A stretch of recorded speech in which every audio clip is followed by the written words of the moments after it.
하나님의 성취될 말씀은 출애굽기 3장 10절에서 11절 말씀입니다. 함께 합독하시겠습니다. 이제 내가 너를 바로에게 보내어 너에게 내 백성 이스라엘 자손을 애굽에서 인도하여 모세가 하나님께 아뢰되 내가 누구이기에 바로에게 가며 이스라엘 자손을 애굽에서 인도하여 내리이까? 하나님이 이르시되 내가 반드시 너와 함께 있으리라. 너희가 이 산에서 하나님을 섬기리니 이것이 내가 너를 보낸 증거니라. 아멘. 네, 오늘은 모세를 부르신 하나님이라는 제목으로 함께 말씀을 나누겠습니다. 우리 지난주가 부활주일이었죠. 우리는 우리가 믿는 신앙은 예수 그리스도의 부활을 믿는 그 부활의 신앙입니다. 그래서 우리가 이 예수님의 부활을 믿는데 사실 우리가 어떻게 보면 이성적으로 또 합리적으로 생각을 해보면 또 과학적으로는 우리가 이해할 수 없는 그런 사건이죠. 그래서 우리가 예수님을 믿고 구원을 받았다고 해도 사실상 이게 좀 잘 안 믿어질 수가 있습니다. 예수님께서 어떻게 하나님께서 인간의 몸을 입고 이 땅에 오셨는가? 어떻게 우리를 대신해서 죽으시고 다시 부활할 수 있으셨는가? 네, 이 믿을 수 없는 사실을 가지고 바울은 이렇게 증거를 했죠. 사도행전 17장 3절에 보면 뜻을 풀어 그리스도가 해를 받고 죽은 자 가운데서 다시 살아나야 할 것을 증언하고 이르되 내가 너희에게 전하는 이 예수가 곧 그리스도라 이렇게 말했습니다. 그래서 예수님이 어떻게 부활할 수가 있냐 그거를 증명했다기보다는 예수님이 죽은 자 가운데서 다시 살아나셔야 될 그 이유를 설명을 한 거죠. 왜 하나님께서 인간의 몸을 입고 오지 않으시면 안 되느냐? 왜 예수님께서 우리를 대신에 죽으시고 부활하지 않으면 안 되느냐? 그 부활의 당위성에 대해서 설명을 한 것입니다. 그게 바로 당연성이죠. 예수님께서는 이 그리스도라는 증거로 당연히 부활을 하셔야만 되는 것입니다. 그 이유가 있죠. 우리 인간은 하나님을 떠난 원죄의 문제를 가지고 있습니다. 원래 인간이 하나님과 함께 해야 행복한 존재로 하나님의 절대 임재 주권과 통치 속에서 하나님의 나라 안에서 하나님이 다스리고 통치하는 그 하나님의 나라 속에서 하나님과 함께하며 하나님이 주신 모든 만물을 다스릴 수 있는 그 권세를 우리에게 주셨죠.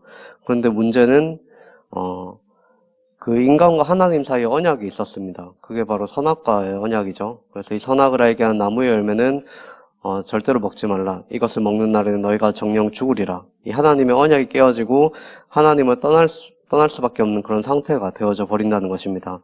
그런데 그 인간이 사단에게 속아서 죄를 짓고 이 하나님과 약속을 깨뜨리고 이 선악과를 먹게 되죠. 그 의미가 내가 하나님 없이도 살 수 있겠다. 이걸 먹으면 내가 하나님 없이도 살 수 있겠구나. 이런 마음이 들어가 버린 것입니다. 그래서 그때부터 인간에게 모든 문제가 왔죠. 그래서 이 하나님을 떠난 죄를 짓고 하나님을 떠난 이 원죄 문제, 이 사탄의 문제에서 해결받으려면 원죄를 가진 인간의 힘으로는 더 이상 이 문제를 해결할 수가 없게 됐습니다.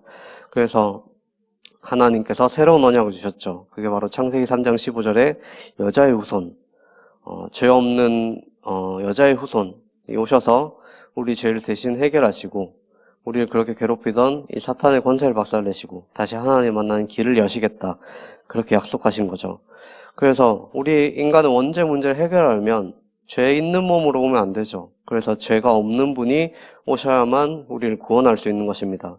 그래서 하나님이 이 문제를 해결하기 위해서 인간의 몸을 입고 이 땅에 오신 것이죠. 그분이 바로 예수 그리스도신 것입니다. 그래서 예수께서 약속대로, 이 구약에 약속하신 대로 인간의 몸을 입고 오셔서 우리를 대신해서 죄를 짊어지시고 또 십자가에서 죽으셨죠.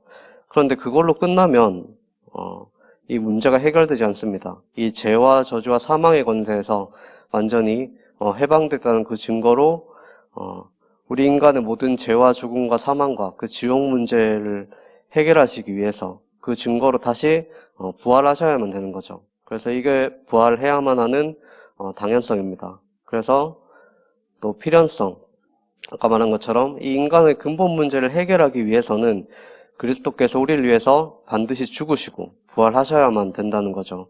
그리고 세 번째로는 이 절대성입니다. 이 인간의 근본 문제, 이걸 해결하기 위해서 예수님께서 오셨는데 이 길이 아니면 절대로 인간의 근본 문제를 해결할 길이 없죠. 그래서 성경대로 죽으시고 성경대로 살아나셔야만 하는데 사탄은 끊임없이 이 하나님의 이 언약을 막으려고 계속 사람을 통해서 또 환경을 통해서 계속 언약의 백성들을 방해합니다. 근데 이 사탄이 이 복음을 막으려고 아무리 발악을 하고 아무리 수를 써도 이 그리스도의 부활은 절대로 인간의 힘으로도 막을 수 없고 이 사탄의 힘으로는 절대로 막을 수 없는 그런 불가항력적인 하나님의 은혜 속에서 이 부활의 언약이 성취되어졌죠. 그래서 이것을 보고 절대성이라고 합니다.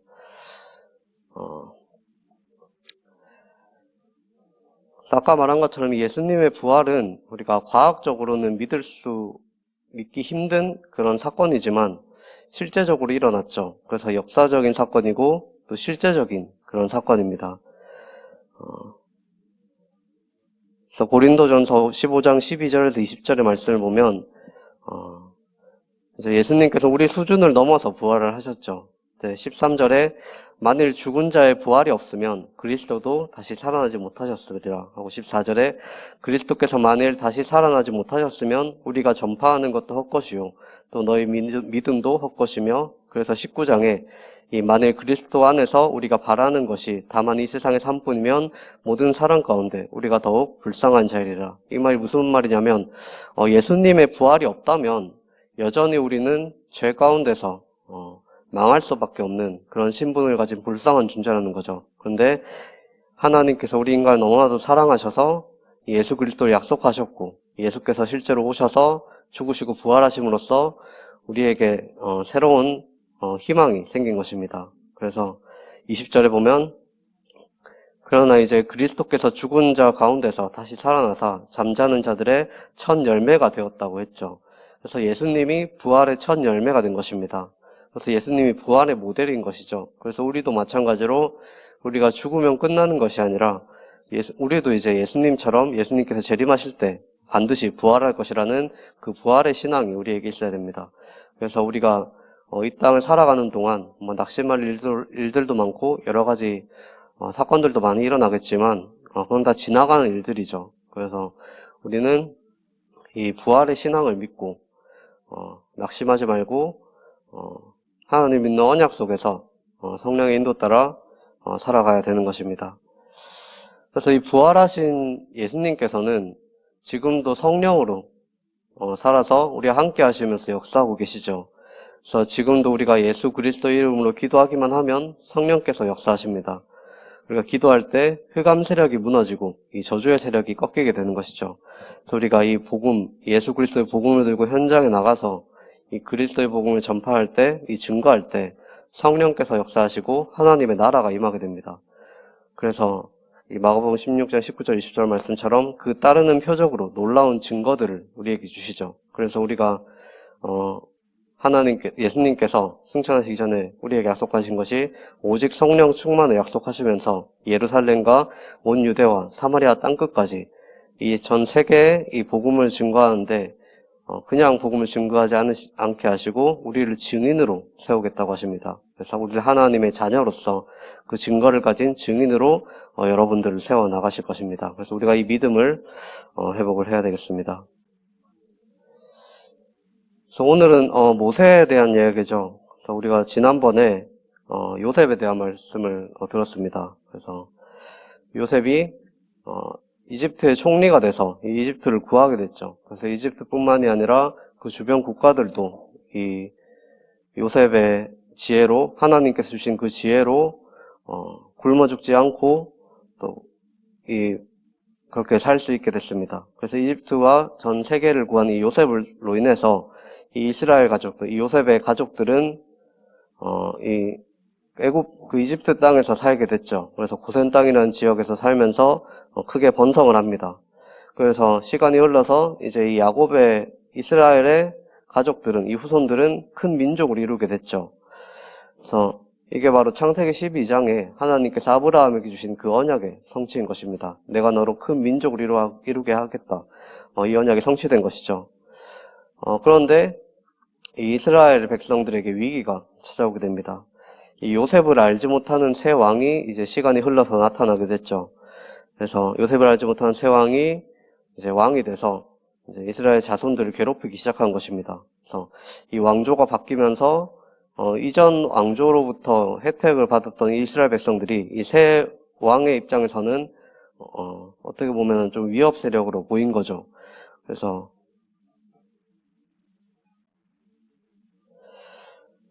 이 왕은 이스라엘이 번성하게 된 것에 대해서 굉장히 두려워했습니다. 그래서 이스라엘 사람들이 너무 많다고 생각하고 혹시나 이스라엘 사람들이 나중에 힘을 더 길러서 반란을 일으킬까 봐 두려워한 것이죠. 그래서 사탄은 바로 이 애굽의 왕의 이런 두려움, 이런 것들을 이용해서 하나님께서 이루실 그 언약을 막을 계획을 세웁니다. 그게 바로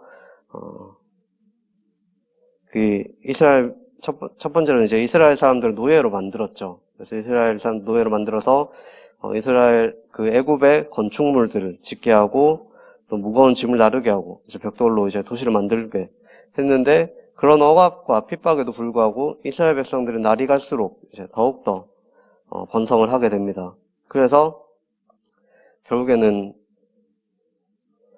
이제 또 극단적인 방법을 쓰죠. 이 산파들을 시켜서 이 이스라엘 백성들 중에 사내 아이가 태어나면 전부 다 죽여라. 그래서 씨를 아예 없애버려라. 이렇게 명령을 합니다. 그래서 두 산파에게 그렇게 명령을 했지만 근데 이 산파들도 사실 바로 왕보다는 하나님을 더 경외했죠. 하나님을 더 두려워하고 이 이스라엘 백성들을 통해서 역사하신 그 하나님의 그 능력과 그 하나님을 알기 때문에 이 하나님을 두려워하고 이 명령을 거부합니다. 그래서 핑계를 계속 대면서 죽이지 않죠. 그래서 사탄은 지금 시대마다 계속 하나님의 언약이 이루어지지 못하도록 아까도 말했지만 계속 방해를 합니다. 그래서 이제 언약의 대를 끊기 위해서 계속 후대를 공격을 하죠. 이게 이제 오늘 이 애굽 이 사건이 대표적으로 드러난 사건이고 또 성경을 보면은 또 이런 사건들이 또 여러 가지 일어납니다. 그래서 이 바벨론의 느부갓네살 왕 때 이제 다니엘이 그랬죠. 그래서 이 느부갓네살 왕이 그 이스라엘의 젊은 사람들을 좀 인재들을 불러서 그 사람들의 이름을 바꿉니다. 그래서 이 다니엘의 이름을 벨드사살로 바꾸고 또 다니엘의 세 친구들이 있었죠. 우리가 사드락 메삭 아벳느고 이렇게 잘 알고 있는데 이들 원래 이름이 이제 하나냐, 미사엘, 아사랴입니다. 그래서 하나님을 찬양하고 하나님을 경배하는 그런 이름에서 이 바벨론의 왕을 또 바벨론의 우상들을 경배하는 그런 이름을 바꾸면서 이 이스라엘 어린 젊은 층들의 이제 정체성을 흔들고 바꾸려고 그렇게 한 것이죠. 그런데 이때 하나님께서는 다니엘과 같은 또 다니엘과 그 세 친구들과 같은 이런 시대적인 인물을 준비하셔서 오히려 이 다니엘을 통해서 하나님의 영광이 더욱더 드러나게 그렇게 하신 것입니다. 그리고 예수님 때도 마찬가지였죠. 이제 예수님 당시에 헤롯 왕이 이제 예수님께서 태어나신다라는 소식을 듣고 그 2세 미만의 아이들을 다 죽이도록 그렇게 또 명령을 합니다. 그런데 그때도 하나님께서 이제 지키시고 또 막으셨죠. 그래서 우리가 하나님의 자녀로서 살아간다는 말은 어쩔 수 없이 이 사탄의 주요 타겟이 될 수밖에 없는 것입니다. 그런데 우리가 거기서 두려워할 필요가 없는 것은 하나님께서 부르신 렘넌트는 그 어떠한 환경과 그 어떠한 어려움 속에서도 하나님께서 반드시 지키시고 준비시키신다는 거죠. 그래서 오늘 그 하나님께서 준비하신 렘넌트가 바로 모세입니다. 그래서 하나님께서는 이 이스라엘 백성들의 부르짖음을 들으셨죠. 분명히 하나님의 언약을 붙잡고 하나님의 백성으로 살아가고 있는데 너무나도 환경이 힘든 겁니다. 그래서 처음에는 하나님의 언약을 놓치고 그렇게 살다가 다시 환경이 힘들어지니까 다시 여호와를 찾게 됐죠. 그때 이제 하나님께서는 이 백성들의 부르짖음을 듣고 이 모세를 준비를 시켰습니다. 그래서 이 모세를 또 하나님께서 준비하기 위해서 하나님이 먼저 준비한 것이 있죠. 그게 바로 아까 말했던 그 2명의 산파, 그 산파들을 두렵게 만들고 이 산파들 여호와를 경외하는 그 산파들을 준비시켜서 이 모세를 지키도록 한 것입니다. 그리고 또 두 번째로는 이 모세의 어머니인 이 요게벳. 그래서 이 요게벳이 이제 이스라엘 사람이죠. 이 레위 지파입니다. 하나님의 언약을 붙잡은 그런 사람이었죠. 그래서 남자 아기를 낳았는데 이 아기를 버릴 수가 없으니까 몰래 키우다가 이제 점점 더 커지니까 이제 더 이상 키울 수 없어서 결단을 하고 그 갈대 상자를 엮어서 이제 나무 바구니를 만들어서 나일 강가에 띄우게 됩니다. 근데 마침 그 타이밍에 이제 바로의 딸, 이 애굽의 공주가 있었죠. 그래서 하나님께서 애굽의 공주를 준비시키셔서 마침 이제 강가에 나왔다가 이 바구니에 담긴 이 아이를 발견하게 됩니다. 그래서 그 아이를 보니까 그 아이가 너무 불쌍하고 또 너무 예뻐서 또 그 아기를 이제 자신이 키우도록 그렇게 마음을 먹었죠. 그리고 그때 이제 그걸 지켜보고 있던 이 모세의 누나가 혹시 유모가 필요하지 않냐 그렇게 해서 모세의 어머니를 이제 유모로 그렇게 부르게 됩니다. 그래서 하나님께서 그렇게 다 차근차근 준비를 시키신 것이죠. 그래서 모세는 어릴 적부터 이 유모인 어머니를 통해서 하나님께서 그 이스라엘 백성들이 주신 그 언약을 언약을 전달받고 이 언약을 각인시켰습니다. 그리고 또 젊은 시절에는 이 왕궁에서 이 바로의 양자로 계속 왕궁의 고등교육을 받으면서 그렇게 자랐죠. 그래서 나중에 이제 이스라엘 백성들이 나가서 이제 성막을 짓게 되는데 그 성막을 짓게 되는데 발판이 되는 그런 건축술이나 또 그 백성들을 다스릴 수 있는 그 리더십 그런 것도 다 왕궁에서 다 배웠었겠죠. 그래서 하나님께서 이것을 아시고 미리 모세를 이 애굽에 보내서 이렇게 준비를 시키신 것입니다. 그런데 이 모세에게도 문제가 찾아왔죠. 이 모세가 이제 청년이 돼서 이제 그 이스라엘 백성들을 괴롭히는 이 애굽 그 노예처럼 부리고 괴롭히는 그 장면을 목격하게 되면서 그 애굽 사람을 돌로 쳐 죽이게 됩니다. 그래서 이게 이제 아무도 모르게 그렇게 지은 줄 알았는데 이 소문이 퍼지게 됐죠. 그래서 이 살인자라는 죄를 쓰게 되고 그래서 결국에는 이 미디안 광야로 도망을 치게 됩니다. 그래서 이 미디안 광야로 도망을 쳐서 이 미디안에서 이제 이드로라는 사람의 그 딸을 만납니다. 그 딸 이제 십보라라는 그런 사람과 결혼을 해서 80세까지 계속 거기서 양을 치면서 처가살이를 하면서 살았죠. 그래서 어떻게 보면 분명히 하나님께서 모세를 준비시키시고 부르셨는데 이 모세가 한순간의 실수로 그 혈기 분노를 이기지 못해서 이 살인자라는 이 죄를 짓게 되고 이 도망자가 돼서 이 처가살이를 하면서 완전 어떻게 보면 실패자의 삶을 살아가는 것 같았죠. 근데 하나님께서는 이런 모세를 찾아오십니다. 그래서 하나님께서 이 호렙산에서 이 가시떨기 나무에 불이 붙었는데 이 나무가 타지 않았죠. 그래서 하나님께서 이제 가시떨기 나무의 불꽃으로 임재하신 그 하나님을 이 모세가 만나게 된 것입니다. 그래서 하나님께서는 이 모세에게 언약을 성취하기 위해서 이 모세를 부르신 거죠. 그래서 이 언약 실현을 위해서 모세를 불렀습니다. 그래서 모세에게 나타나셔서 나는 네 조상 아브라함과 이삭과 야곱의 하나님이다. 그래서 이 아브라함과 야곱과 이삭의 하나님이라고 말씀하신 것은 이들과 맺은 그 언약을 지키시는 그 언약의 하나님이라는 사실을 이렇게 말씀을 하신 것이죠.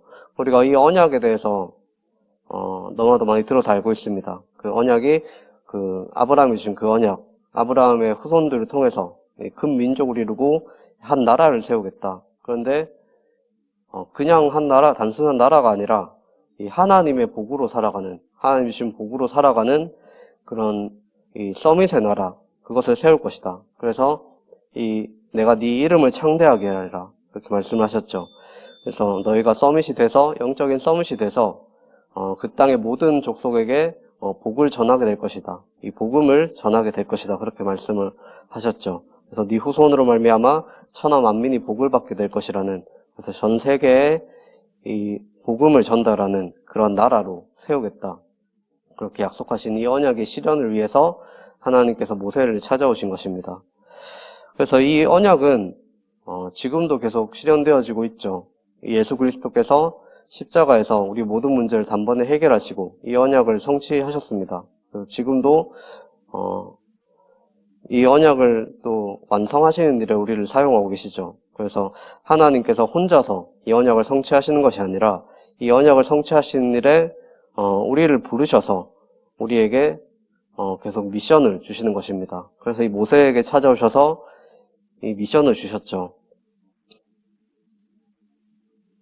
그래서 하나님께서 이 모세에게 이 이스라엘을 구원하라는 그런 미션을 주신 것입니다. 그래서 네가 바로왕 앞에 가서 이제 그 하나님의 내가 이제 준 이 말씀을 선포하고 이 고통받고 있는 이스라엘 백성들을 건져내서 약속한 그 가나안 땅으로 가라. 그들을 데리고 이제 가라는 그런 미션을 주셨죠. 또 우리도 마찬가지입니다. 하나님께서 우리를 하나님의 자녀로 택하시고 부르셨죠. 그래서 우리가 있는 여러분들이 있는 현장, 가정과 또 학교 현장에서 정말 이 복음을 몰라서 고통받고 있는 그런 사람들 살릴 미션을 여러분들에게 주신 것입니다. 그래서 이 사탄에게 괴롭힘을 당하는 줄도 모르고, 그래서 자신의 힘으로 이 해결되지 않는 그런 영적 문제들 어떻게든 해결해 보려고 하다가 고통받는 그런 사람들을 살리려고 우리를 부르신 것이죠. 그런데 이 모세는 계속 핑계를 댑니다. 어떻게 보면 당연한 거죠. 내가 무슨 힘이 있어서 이들을 데리고 나오겠습니까? 이들에게 말한다고 믿겠습니까? 이렇게 말을 한 거죠. 그래서 출애굽기 3장 11절에 내가 누구이기에 바로에게 가며 이스라엘 자손들을 애굽에서 인도하여 내리니까 현실적으로 이렇게 말을 한 거죠. 그런데 하나님께서는 이런 모세에게 그 약속을 하십니다. 언약을 다시 주시죠.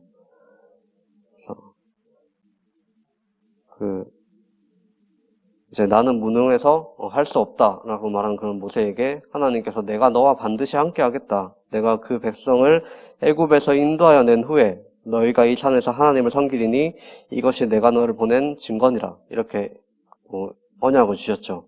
그래서 우리도 하나님께서 우리를 하나님의 자녀로 부르시고 영적 서밋으로 부르셨는데, 하나님께서 그래서 우리를 현장을 살릴 미션을 우리에게 주셨는데 우리의 힘으로는 이것을 할 수가 없죠. 우리가 너무나 부족하고 또 연약하고 또 쉽게 문제에 흔들리는 그런 존재입니다. 그래서 우리가 인간이 아무리 강해봐야 한계가 있죠. 그런데 하나님께서 약속을 주신 것입니다. 내가 너와 함께 하겠다. 그래, 아무 걱정 마라. 아무 염려 마라. 이렇게 약속을 주신 것이죠. 그러니까 또 모세가 또 이렇게 다시 질문을 합니다. 그러면 이제 그들이 나한테 이제 너를 보내신 하나님의 이름이 무엇냐라고 물어보면 내가 어떻게 대답할까요? 이렇게 질문을 하죠. 그때 하나님께서는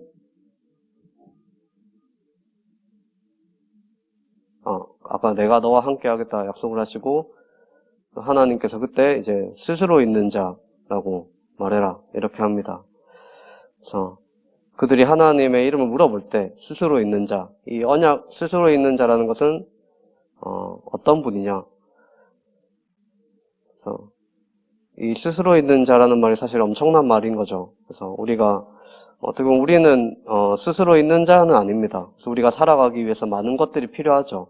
그래서 우리가 돈도 있어야 되고, 우리가 먹을 양식도 있어야 되고, 우리가 쉴 수 있는 그런 집도 필요합니다. 우리는 인간에게는 필요한 것이 너무나도 많은데 그것을 이제 하나님께서 우리에게 공급을 해주시는 것이죠. 그런데 하나님께서는 이런 음식이 없어도, 집이 없어도, 아무것도 없어도 그래서 이 우주가 창조되기 그 전에도 이 영원토록 존재하시는 분이시죠.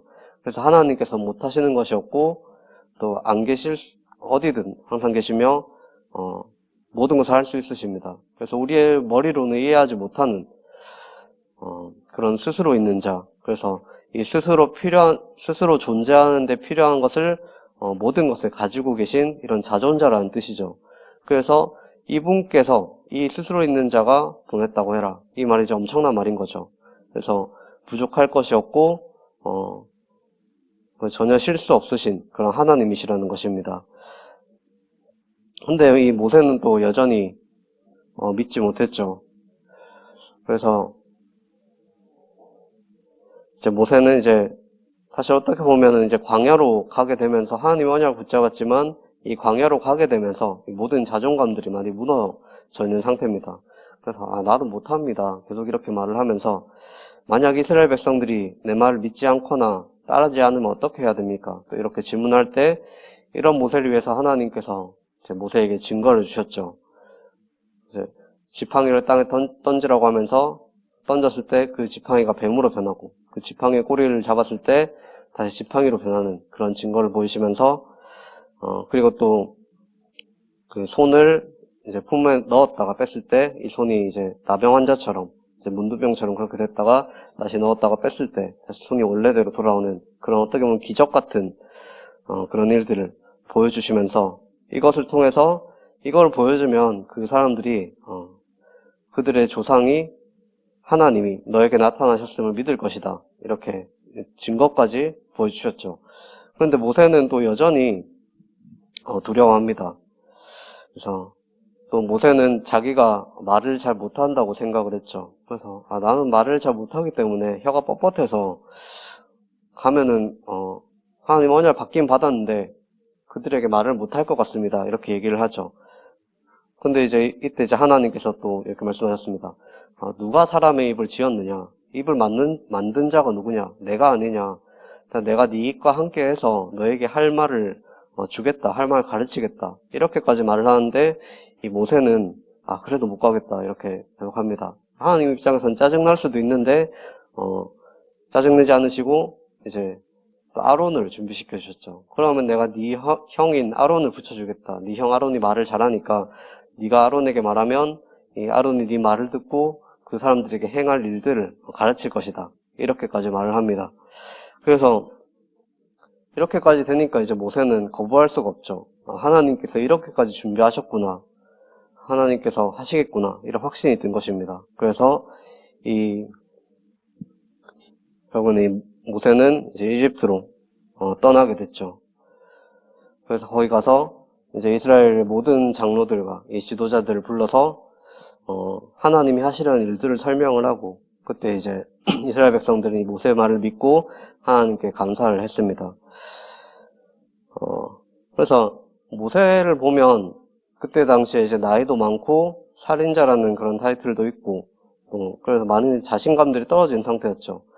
그리고 또 말을 자기는 잘 못하고 이런 상황이 있으니까 그런 사람이었지만 하나님께서는 내가 너와 함께 하겠다라고 말씀하셨습니다.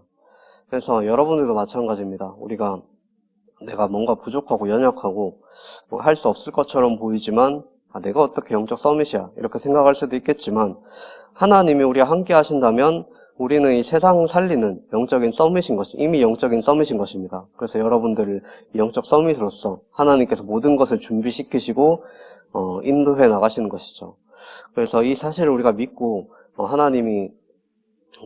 우리와 하나님께서 우리와 함께 하시는 성령으로 우리를 인도하시고 역사하신다는 그 사실을 믿고 우리가 이 미션에 하나님 주신 미션에 도전을 해야 되겠습니다.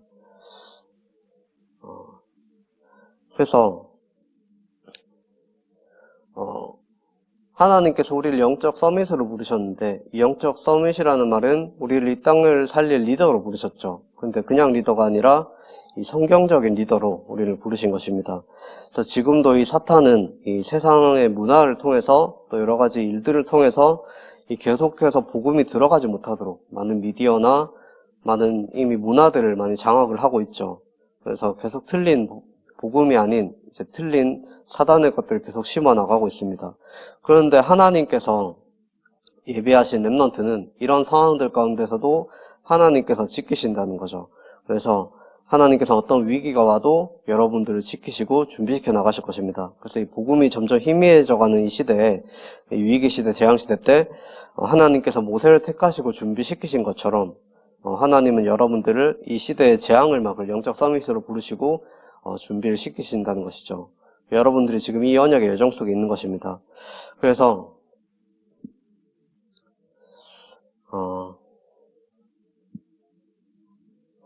우리가 성경적 리더는 영적 서밋이죠. 이 영적 서밋이 어떤 사람이냐? 하나님의 언약의 성취를 믿는 사람입니다. 그래서 어떤 위기가 와도 어려움이 와도 하나님의 언약은 반드시 성취되어진다. 이 하나님의 언약을 믿는 사람들이죠. 하나님의 언약을 믿으려면 하나님의 언약이 무엇인지 알아야 되겠죠. 그 언약을 알려면 우리가 성경을 올바로 알아야 됩니다. 이 성경을 언약적 관점에서 볼 수가 있어야 되겠죠. 그래서 이 언약을 믿고 이 언약 성취를 믿는 자는 이 언약적인 순종을 하게 됩니다. 그래서 하나님의 말씀이 떨어지면 그 말씀을 좋은 말씀이네 하고 넘어가는 것이 아니라 이 말씀에 순종하는 것이죠. 그래서 이 말씀을 우리가 믿고 하나님께서 주신 이 복음을 우리를 통해서 이 복음이 전 세계로 전파되어지는 그 미션, 그것에 대해서 우리가 순종하고 우리가 어떻게 그것을 할 수 있을 것인가, 기도 속에서 말씀 속에서 이 성령의 인도를 받아 나가야 되는 거죠. 그래서 우리가 이 성경적인 리더로 세워지려면 아까 말한 것처럼 성경을 올바로 알아야 됩니다. 그래서 지금 우리가 토요학교가 이번 주부터 사실 진행이 되어졌는데 우리가 오전 10시에 김영규 목사님께서 이 성경적인 리더라는 그걸 가지고 강의라고 해야 되나요? 그 말씀을 주고 계신데 우리가 어떻게 보면 여러분들 시기가 정말로 중요한데 그 시기에 이제 이 중요한 것을 놓치고 살아가면 나중에 가서 이제 더 큰 위기와 더 큰 갈등이 와서 이제 더 큰 어려움 속에서 깨달을 수밖에 없습니다. 그래서 가능하면 더 어릴수록 좋지만 청소년 시기 때 우리가 어떻게 이 성경적인 리더가 될 수 있을 것인가, 이것을 성경을 통해서 찾아보고 누릴 수 있는 어떻게 보면 마지막 기회라고 볼 수가 있겠죠. 그래서 지금 토요학교가 진행이 되고 있는데 이 토요학교 지금 몇몇 이제 랩런트들은 지금 참석을 하고 있는데 4월 달까지는 지금 계속 인원을 받고 있습니다. 근데 5월이 지나면 이제 더 이상 인원을 안 받고 그 1년 사이클로 해서 계속 그렇게 진행을 해 나가거든요. 그래서 여러분들 이때를 마지막 기회라고 생각을 하시고 한번 신청을 해서 토요일 오전 10시입니다. 신청을 해서 우리가 이 성경을 이 언약적 관점에서 보고 또 어떻게 하면 우리가 영적 서밋으로 인도받을 수 있을 것인가, 이 성경적 리더가 될 수 있을 것인가, 거기에 대해서 알아보는 그래서 우리가 실제적으로 하나님 미션에 도전하는 그런 귀한 시간이 됐으면 좋겠습니다. 그래서 우리가 이 언약적인 순종을 통해서 우리의 삶 속에서 역사하시는 이 하나님의 구원을 체험하는 이번 한 주가 되시기를 간절히 소원하겠습니다. 기도하겠습니다. 살아계신 하나님 아버지, 우리에게 언약을 주시고 그 언약을 성취하시는 하나님께서 우리를 영적 서밋으로 부르시고 그래서 우리를 이 시대를 살릴 렘넌트로 부르신 것을 감사를 드립니다. 우리가 살아가는 동안 많은 일들과 많은 사건들이 있겠지만, 많은 어려움들이 있겠지만, 우리가 거기에 속지 않고, 이 사단의 속임수에 속지 않고, 하나님의 언약을 붙잡고, 하나님 주신 미션을 실현시켜 나갈 수 있는 그 렘넌트들로 성장할 수 있도록 주님께서 우리 렘넌트들을 축복하여 주옵소서. 그래서 우리 렘넌트들이 이 성경적인 리더로 이 영적인 서밋으로 세워져서 이 전 세계 237 나라 5,000개의 이 다민족 종족들을 살릴 수 있는 그런 세계복음화의 일꾼들로 세워질 수 있도록 주님께서 인도하여 주옵소서. 살아계신 예수 그리스도 이름으로 기도합니다. 아멘.